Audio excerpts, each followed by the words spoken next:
तो hello guys, मेरा नाम है प्रकाश और एम एस एक्सेल के इस अध्याय में आज हम कवर करने वाले हैं फार्मूला टैब के बारे में। यहाँ पे फार्मूला टैब के अंदर में एक फंक्शन ग्रुप आता है जहाँ पे बहुत ही ज़्यादा ये फार्मूला यूज़ किया जाता है। तो एक्चुअली मैं कुछ फार्मूले के बारे में बतलाएंगे, बट धीरे धीरे बहुत सारे फार्मूला के बारे में हम कवर करने वाले हैं। तो सबसे पहले बात ये होता है कि जो भी मेरे चैनल पर न्यू है प्लीज़ आप एक बार मेरे चैनल को लाइक से सब्सक्राइब जरूर कर दीजिएगा।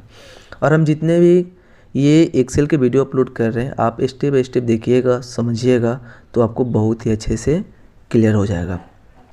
अगर जो भी आपको टॉपिक को समझ में नहीं आ रहा है ना, तो उसे एक बार दो बार कवर जरूर कीजिएगा, रिपीट जरूर कीजिएगा और आप समझ जरूर जाइएगा। तो सबसे पहले बात ये होता है कि यहाँ पे जो sum, average, count number, max, mean जो ऑप्शन है इसका हम यूज़ कैसे करते हैं, बट हम ये ऑलरेडी हम कवर कर चुके हैं होम टैब के बारे में जब आपको हम बतलाए होंगे। तो यहाँ पे जो ऑप्शन है सम, एवरेज, काउंट, मैक्स, मीन, इसके बारे में, बट हम इसमें भी कवर कर दे रहे हैं कि सारे का यूज़ कैसे करेंगे। सबसे पहले अगर हम यहाँ पे C2 पे क्लिक कर लेते हैं और यहाँ पे हमें थोड़ा सेल को जूम कर लेते हैं। जूम कर लेने के बाद सबसे पहले हम यहाँ पे 2 टाइप करते हैं या 5 टाइप किए, 5 दूनी 10 होता है, 10 लिए। और यहाँ पे हम 6 लेते हैं और 6 दूनी 12 होता है। अब हम दोनों एरिया को सिलेक्ट करने, देखिए जब आप यहाँ पे सिलेक्ट करिएगा ना नंबर पे, तो कंट्रोल A प्रेस कीजिएगा तो जितने एरिया आप लिखे हैं ना उतने एरिया ऑटोमेटिक सेलेक्ट हो जाएगा। क्लियर? या आप यहाँ पे कर्सर रखिएगा तो डाउन और लेफ़्ट राइट से भी सिलेक्ट कर सकते हैं, इससे भी सिलेक्ट हुआ। या आप कंट्रोल शिफ्ट के साथ लेफ़्ट राइट अप डाउन से भी सिलेक्ट कर सकते हैं। तो सिलेक्ट करने का बहुत ही ज़्यादा प्रोसेस है, आप जैसे भी चाहते हैं वैसे आप सिलेक्ट कर लीजिए। ये आप कर्सर यहाँ पर देखिए, अगर आप किसी ब्लैंक सेल पे रखते हैं और कंट्रोल A प्रेस कीजिएगा तो आप जितने भी सेल है पूरे के पूरे सेल सेलेक्ट हो जाएगा।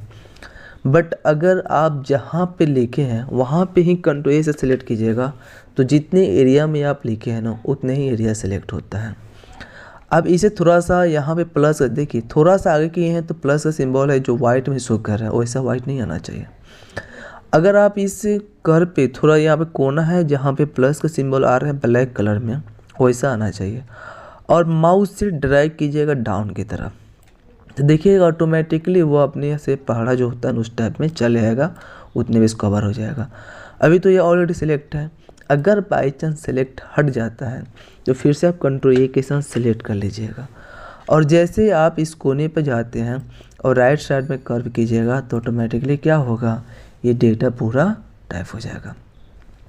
सारे ऑप्शन को सेंटर में करना होगा तो वो बतलाया क्या है कि यार सेंटर होता है, साथ में हम यहाँ पे ऑल बॉर्डर भी दे सकते हैं।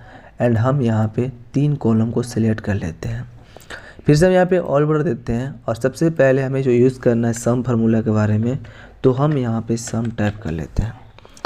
एंड सम के बाद हमें एवरेज यूज़ करना है, एवरेज भी टाइप कर लेते हैं। एंड एवरेज के बाद हमें काउंट यूज़ करना है, तो हम यहाँ से काउंट भी यूज़ कर लेते हैं। और काउंट के बाद हमें काउंट ब्लैंक यूज़ करना है, तो काउंट ब्लैंक भी टाइप कर लेते हैं, काउंट ब्लैंक। एंड उसके बाद हमें मैक्स फार्मूला यूज़ करना है, तो मैक्स लिखें। एंड उसके बाद हमें मीन फार्मूला यूज़ करना है, तो मीन टाइप कर लेते हैं। क्लियर हुआ? अब सबसे पहले हमें करना क्या है कि इस सारे को भी सेंटर में करना होगा, तो हम यहाँ पे कंट्रोल A के साथ सिलेक्ट करेंगे। देखिए जब कंट्रोल A के साथ सिलेक्ट किए हैं तो डाउन वाला जो कॉलम है सिलेक्ट नहीं हुआ, क्योंकि यहाँ पे बीच में हम ब्लैंक रखे हैं। तो अगर हम बाहर की तरफ जाते हैं, अब कंट्रोल A करेंगे तो हम यहाँ पे सेंटर करते हैं, तो जितने भी सेल है जो आपका ब्लैंक भी है, जहाँ पे आप लिखे भी, सारे का सारा क्या होगा, सेंटर में हो जाएगा। अब हम यहाँ पे डबल क्लिक कर लेते हैं, जितना अपना अपना एरिया तो ले लिया है। क्लियर? देखिए जैसे हम कंट्रोल A के साथ यहाँ पे कंट्रोल A से सिलेक्ट करते हैं बाहर वाला सेल से, और कैसे हम यहाँ पे डबल क्लिक करेंगे ना, यहाँ पे प्लस का सिंबल आएगा, तो ऑटोमेटिकली जिसका जितना जितना एरिया था वो ले लिया। क्लियर हुआ? बट हमें कंट्रोल Z के साथ बैक कर लेते हैं और हम सिंपल इतने ही रखते हैं। अब ऑप्शन ये होता है कि सम माने क्या होता है, जोड़ना। अगर कोई कहता है पूरे का जोड़ के बताइए कितना होगा, तो हम यहाँ पे क्लिक करेंगे सम पे तो होगा। या हमें फार्मूला टाइप के अंदर में ऑटो सम के अंदर में सम पर जब क्लिक करेंगे तो देखिए ये ऑटोमेटिकली D3 से लेकर D12 तक कॉलम को सिलेक्ट कर ले। देखिए यहाँ पे D3, फिर यहाँ पे D12।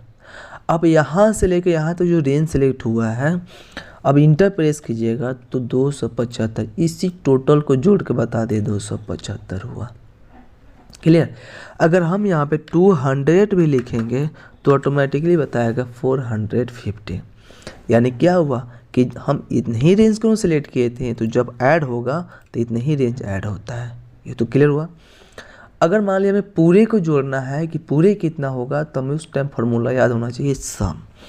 जैसे हम इक्वल करते हैं और यहाँ पे सम टाइप करते हैं एंड ओपन कोस्ट करते हैं, और जैसे हम इस रेंज को सिलेक्ट करेंगे एंड क्लोज कोस्ट करेंगे तो क्या हुआ, पूरे यहाँ से लेकर यहाँ तक रेंज को सिलेक्ट किए हैं। अब इंटर प्रेस कीजिए, पूरे को जोड़ के बताया। जैसे हम यहाँ पे 500 टाइप करते हैं तो क्या होगा, ये भी यहाँ पे जोड़ के बता देगा। एवरेज, एवरेज क्या होता है, औसत। औसत बराबर योग बटा संख्या, जितना संख्या होगा उतना संख्या से डिवाइड करके बता देगा। तो जैसे यहाँ पे क्लिक करते हैं एवरेज पे, और ये पूरे को जोड़ा है, जितना संख्या उतना संख्या से डिवाइड करके बतला दिया है। अगर हम चाहते हैं यहाँ पे इक्वल करके AVERAG एवरेज टाइप करते हैं एंड ओपन कोस्ट एंड इस रेंज को सिलेक्ट कर लेते हैं, और जैसे क्लोज कोस्ट करेंगे तो ये भी एवरेज बताया गया। यानी पूरे को जोड़ा है, जितना संख्या उतना संख्या से डिवाइड करके बतला दिया है। काउंट, कितने नंबर कितने सेल में लिखा गया है, तो काउंट करना चाहते हैं काउंट नंबर से काउंट कर सकते हैं। काउंट का मतलब 10 सेल में लिखा गया, अगर हम 2 डिलीट कर लेते हैं ऑटोमेटिकली कम हो गया। अगर हम यहाँ पे इक्वल करते हैं और काउंट टाइप करेंगे, इक्वल करने के बाद यहाँ पे काउंट लिखते हैं, और जैसे हम ओपन कोस्ट करते हैं, जैसे हम इस रेंज को सिलेक्ट करेंगे एंड हम यहाँ से इसे क्लोज कोस्ट करते हैं इंटर प्रेस, तो पूरे काउंट कर बता दिए टोटल को काउंट। काउंट ब्लैंक, अगर हम चाहते हैं कि इस सेल में देखना है कि मेरा कितने सेल ब्लैंक खाली है, तो जैसे हम यहाँ पे क्लिक करेंगे एंड ऑटो सम पे काउंट ब्लैंक, तो इसमें लिखा नहीं है, हमें खुद से यूज़ कर लेना है। इक्वल कर लीजिए काउंट ब्लैंक, COUNT काउंट और ब्लैंक यहाँ पे लिखा हुआ है। और जैसे ओपन कोस्ट करते हैं इस रेंज को सिलेक्ट कर लीजिएगा एंड क्लोज कोस्ट, तो काउंट ब्लैंक बतला दे 4 सेल खाली है। और अगर पूरे में करना है तो जैसे आप यहाँ पे इक्वल करके काउंट ब्लैंक लिखते हैं, काउंट ब्लैंक, और काउंट ब्लैंक को टाइप कर लेने के बाद ओपन कोस्ट, और जैसे अब इस रेंज को सिलेक्ट कर लेते हैं एंड इसे क्लोज कोस्ट, तो काउंट ब्लैंक बता दिया कि टोटल में 6 सेल खाली है। जैसे यहाँ पे 1 2 3 4 5 6 ओके।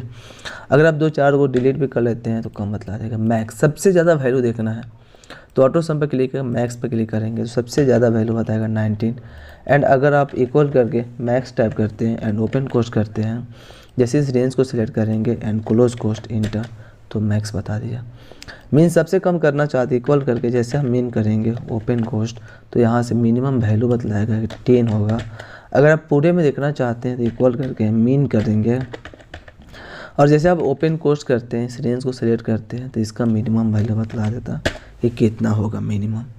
तो ये होता है, हम ऑटो सम के अंदर में इतने सारे ऑप्शन के बारे में बतलाएं, बट आगे जो कवर करने वाले हैं ये सारे फार्मूला जो logical and text, date and time and math के अंदर मोर फंक्शन, ये सारे हम अभी कवर करने वाले हैं नेक्स्ट वीडियो में। तो पहले आप इस वीडियो को अच्छे से ध्यान से समझिएगा, देखिएगा कि sum, average, count, count blank, max, min, ये सारे का यूज़ कैसे किया गया है। और जो भी मेरे चैनल पे न्यू होंगे प्लीज़ आप एक बार मेरे चैनल को लाइक शेयर सब्सक्राइब जरूर कीजिएगा। तो मिलते हैं नेक्स्ट वीडियो में नेक्स्ट टॉपिक के साथ।